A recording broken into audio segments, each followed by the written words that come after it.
Algunos empiezan mal, van considerablemente peor a medida que avanzamos. Entremos en la pesadilla. Número 7. El Potro, Inglaterra. Torre de Londres. Muy utilizado durante los años 1500. El potro tenía, de todas las cosas, el aspecto de una escalera.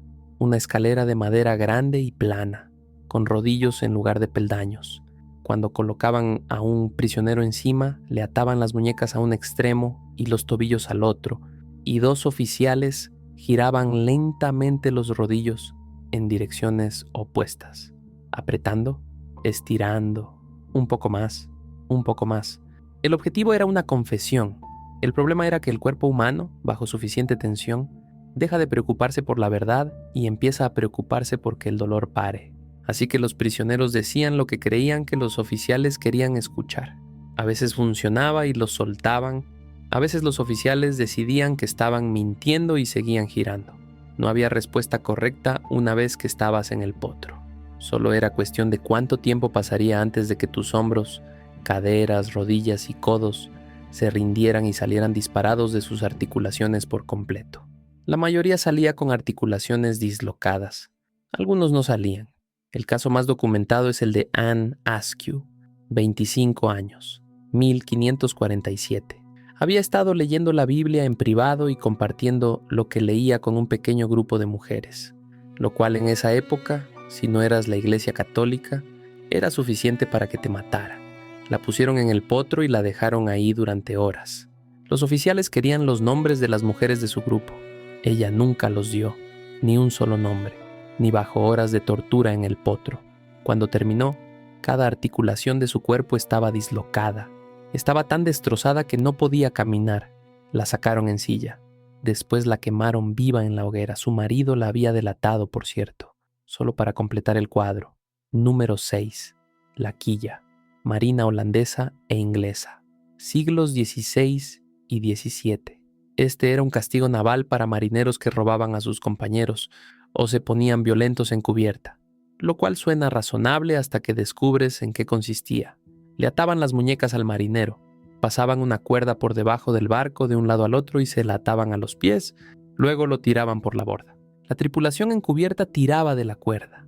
El marinero pasaba por debajo de la proa, a lo largo de todo el casco sobre la quilla y salía por el otro lado. Bien, el fondo de un barco en esa época estaba cubierto de percebes.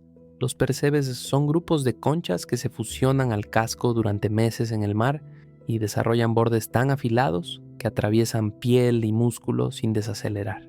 Ser arrastrado sobre ellos a toda velocidad era básicamente lo mismo que pasar por un rallador de queso del tamaño de un edificio, bajo el agua, mientras te ahogas. Si el marinero sobrevivía o no dependía casi enteramente de qué tan rápido jalaba la tripulación la cuerda. Rápido significaba menos ahogamiento, más percebes. Lento significaba más ahogamiento, menos percebes. De cualquier manera no era bueno. Depende de cuántas ganas tuvieran los tipos de la cuerda ese día. Si de milagro el marinero lograba dar la vuelta completa con vida, tenía 3 opciones. 1, mandarlo a dar otra vuelta, lo cual casi nadie sobrevivía. 2, reincorporarlo al servicio, donde las heridas de los percebes se infectarían y lo matarían lentamente en las siguientes semanas. O 3, realmente vivía, con cicatrices de cuello a tobillo, de vuelta en el barco, con exactamente la misma tripulación que acababa de hacerle eso. Imagínate el ambiente de trabajo. Número 5. Poena Culei, Roma, siglo II, después de Cristo, revivido más tarde en Alemania en los años 1700. Este estaba reservado exclusivamente para un crimen muy específico: matar a un miembro de tu propia familia. Los romanos lo llamaban Poena Culei, que se traduce como el castigo del saco. Y eso era exactamente, solo que considerablemente peor de lo que suena.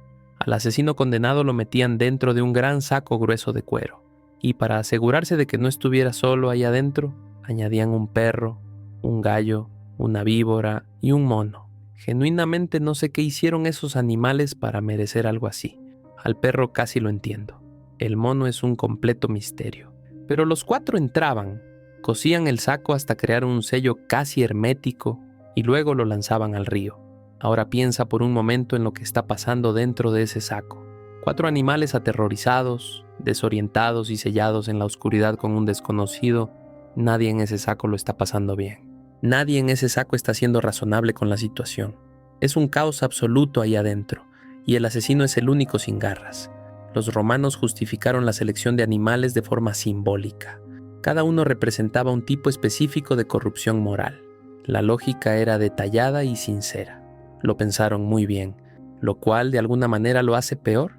Más tarde, cuando los alemanes revivieron la práctica en los años 1700, al menos le daban al condenado una opción: el saco de cuero o el coliseo, donde podían ser despedazados públicamente frente a todos los que conocían.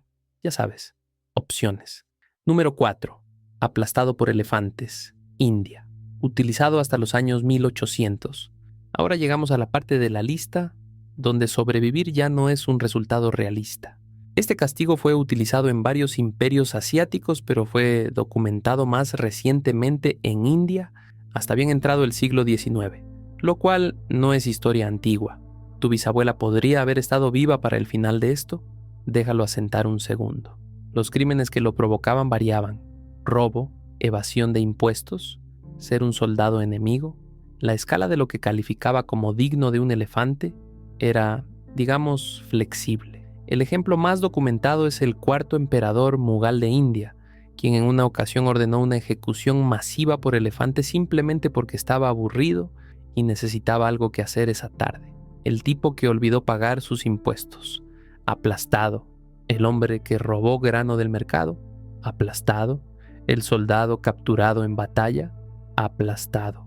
El hombre que asesinó a su vecino, lo cocinó en un guiso y se lo sirvió a invitados desprevenidos. Ese sí se salvó. Al parecer hacía un buen guiso y el emperador estaba de buen humor ese día. La historia no es consistente. Había 3 métodos.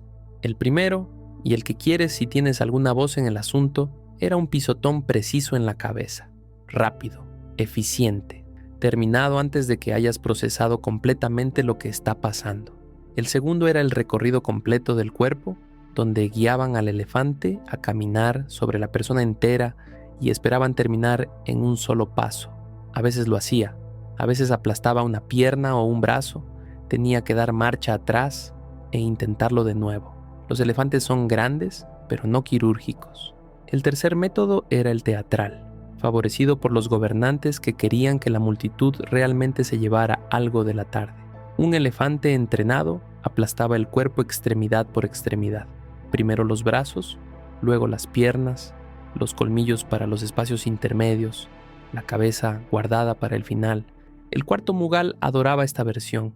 Observaba desde una plataforma elevada. Tenía refrigerios. El elefante, por su parte, solo estaba así haciendo su trabajo. Número 3. El empalamiento. Imperio Otomano y Europa del Este. Siglo XV. Probablemente el castigo más icónico visualmente de esta lista. Y con razón. Al condenado lo tumbaban boca abajo, con los brazos atados a la espalda. Un palo de madera, afilado y bien engrasado, se posicionaba y se clavaba hacia arriba a través del cuerpo con un mazo. La grasa no era misericordia, era precisión. Los verdugos entrenados sabían exactamente cómo dirigir el palo para evitar dañar fatalmente los órganos de inmediato, manteniendo a la persona viva y consciente el mayor tiempo posible. En casos documentados, la gente sobrevivió durante horas, a veces considerablemente más. El cuerpo luego se exhibía públicamente, plantado en posición vertical a lo largo de los caminos, fuera de las puertas de las ciudades, frente a las murallas de las fortificaciones enemigas, para que la gente adentro pudiera ver lo que les esperaba. Vlad III de Valaquia, el personaje histórico que eventualmente se convirtió en la base de Drácula, lo cual en retrospectiva parece una reacción insuficiente, usó el empalamiento tan extensamente y a tal escala que cuando el ejército otomano marchó hacia su territorio, en 1462 encontró un bosque de cuerpos empalados que se extendía por kilómetros fuera de su capital, 20.000 personas. El comandante otomano, un hombre que había pasado su carrera conquistando media Europa y que genuinamente había visto de todo, miró aquello, dio media vuelta con su ejército y se fue a casa. El castigo funcionó como elemento disuasorio, espectacularmente. de la manera más perturbadora imaginable. Vlad estaba muy comprometido con el mensaje. Número 2. El escafismo. Antigua Persia. Alrededor del 400 a.C. Todo lo anterior tenía un final terrible, un final agonizante, pero un final que llegaba en cuestión de horas. El final de este llegaba a los 17 días, y alguien lo diseñó así deliberadamente. Al condenado lo desnudaban y lo colocaban dentro de 2 botes de madera ahuecados, encajados como un molde alrededor del cuerpo, con agujeros para los brazos, las piernas y la cabeza. Lo empujaban hacia una ciénaga estancada, lo dejaban al sol. Antes de eso, lo alimentaban a la fuerza con enormes cantidades de leche y miel, no como consuelo, porque esa combinación provoca diarrea severa, la cual luego no tenía a dónde ir dentro de una caja de madera sellada. La piel expuesta se cubría con la misma mezcla, dulce, caliente, en una ciénaga, al sol. Los insectos los encontraban en cuestión de horas. No venían a picar, venían a poner huevos. Las larvas eclosionaban y empezaban a comer, y lo único disponible para comer era la persona en el bote. La mezcla adentro fermentaba, la putrefacción se aceleraba. El bote se convertía en su propio ecosistema con su propio impulso. Cada mañana los guardias remaban hasta el bote y repetían la alimentación. Más leche, más miel, más capa sobre la piel, porque el objetivo nunca fue la muerte. El objetivo era la duración, mantener a la persona viva, extenderlo, ver hasta dónde llegaba. Un escritor llamado Johannes Sonaras documentó un caso en detalle. Un hombre llamado Mitrídates aguantó 17 días. 17 mañanas los guardias volvían y él seguía ahí. En los últimos días su cara estaba completamente cubierta de insectos, su carne pudriéndose mientras aún respiraba dentro del bote. Los guardias llegaron el día 17 y finalmente había terminado. Probablemente desayunaron de camino de vuelta. Tuvieron una tarde normal. Para ellos esto era un martes cualquiera. Número 1. La Oubliette, Francia, Inglaterra, Irlanda. Periodo medieval hasta los años 1700. Oubliette viene de la palabra francesa oublier, olvidar. No era poesía, era la política. Era un pozo vertical construido en el suelo de una mazmorra, generalmente solo lo suficientemente ancho para que una persona cayera dentro, revestido de piedra lisa imposible de escalar. La trampilla de arriba se cerraba de golpe. Oscuridad completa. Silencio completo. Excepto por lo que ya viviera ahí abajo, no podías estar de pie, no podías sentarte correctamente, no podías tumbarte. Existías en la posición que el pozo te imponía hasta que tu cuerpo dejaba de protestar, sin juicio, sin plazo, sin noticias. Solo el pozo y la oscuridad y la espera. El mejor escenario era morir de sed en unos días. Esa era la versión buena, porque en la mayoría de las oubliettes ya había alguien ahí dentro, o lo que quedaba de alguien. El ocupante anterior todavía presente porque nadie lo había limpiado, porque el objetivo era olvidar, y olvidar significaba no volver. Así que el nuevo prisionero llegaba en la oscuridad y eventualmente descubría por tacto o por olor que no estaba solo. Esa era la bienvenida. Cuando unos obreros renovaron el castillo de Leap en Irlanda en 1900, encontraron una pequeña apertura detrás de una pared en la capilla, una caída de 2,5 metros, una cámara más grande abajo. Miraron adentro y encontraron tantos esqueletos apilados unos sobre otros que se necesitaron varios carros para sacarlos todos. Nadie había abierto esa habitación en siglos. Nadie había contado, nadie había llevado registro. Ese era el punto. Algunas oubliettes estaban construidas a nivel del suelo, específicamente para que el prisionero pudiera escuchar voces, pasos y risas de la gente afuera, lo suficientemente cerca para escuchar, imposible de alcanzar.